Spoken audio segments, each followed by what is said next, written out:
Hej, witaj serdecznie na moim kanale w szybkim Storytime. Zapewne są 3 możliwe reakcje na tytuł tego wideo.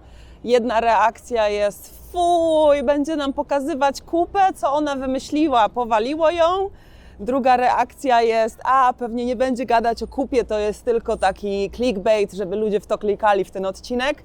A trzecia reakcja jest pewnie: już nie ma o czym kręcić.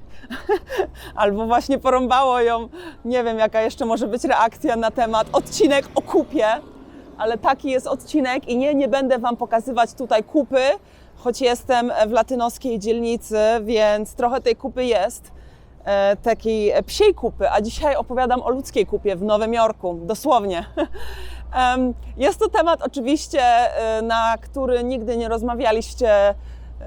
Jak nie byliście przynajmniej w Nowym Jorku, nie mogliście doświadczyć tych toalet, to jest to temat, o którym nie rozmawialiście z innymi ludźmi.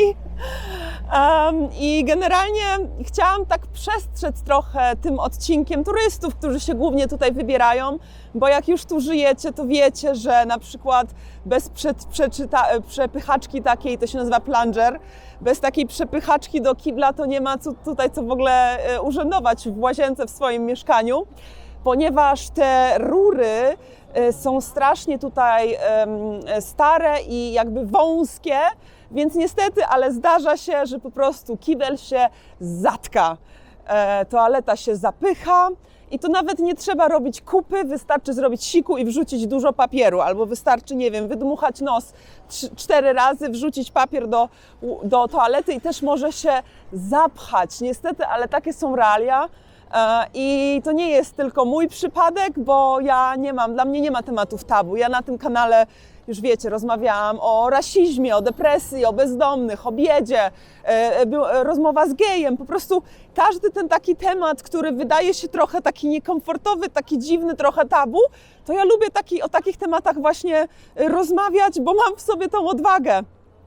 Więc ta moja dzisiejsza odwaga polega na tym, żeby Wam powiedzieć, że to jest absolutnie normalne, że jak tutaj na przykład jesteś w Nowym Jorku i się załatwisz, zrobisz taką kupę, to powinieneś od razu to spuścić i później dopiero się podcierać i za drugim razem ten papier toaletowy spuścić, bo niestety, ale ta woda po prostu, ta rura się zapycha i może Ci nawet wylać wodę i może Ci cała ta kanalizacja, jakby całe te ścieki, wszystko Ci tak może wybuchnąć wręcz i wypłynąć. I też mam znajomych, którzy właśnie opowiadają czasem, jak już zaczynamy się zwierzać na takie tematy, to właśnie opowiadamy o swoich historiach zgrozy, w jakich momentach, kiedy to się wydarzyło, że nagle się okazało, że nasza kupa wypłynęła z kibla. Także jak jesteście, nie wiem, czy to jest w całych Stanach, ale 1,000,000% w Nowym Jorku, żeby po prostu najpierw zrobić kupę, spuścić wodę i dopiero później papier i spuścić wodę, żeby nie było żadnych takich ekstremalnych sytuacji. To tyle w dzisiejszym mega ekspresowym odcinku, 3 minuty 30, idealnie. Szybciutko, raz, dwa, temat kupy załatwiony. Zapraszam na inne odcinki w takim razie na moim kanale, już bardziej apetyczne. Jeszcze może jedna rzecz, którą dodam na sam koniec. Nie mogłam się teraz skupić, bo głośno latyności tutaj tam dyskutują.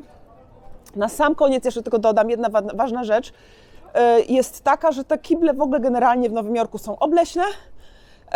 Zwłaszcza właśnie w miejscach takich jakby publicznych, typu, nie wiem, Grand Central, gdzieś w takich miejscach, że się zwiedza i przy okazji się po prostu człowiek załatwi.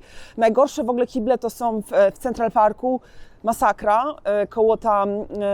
koło The Mall, tego przejścia. I są właśnie straszne szpary w drzwiach, są szpary poniżej. Także też nie ma tej prywatności, a jak już się załatwicie, to pamiętajcie, by spuszczać 2 razy wodę. No, możecie na mnie liczyć, jeśli chodzi o poruszanie każdego tematu w ogóle związanego z życiem w Stanach Zjednoczonych. Do zobaczenia w środę na dłuższym odcinku. Kończę już to niesmaczne story time. Na razie, pa!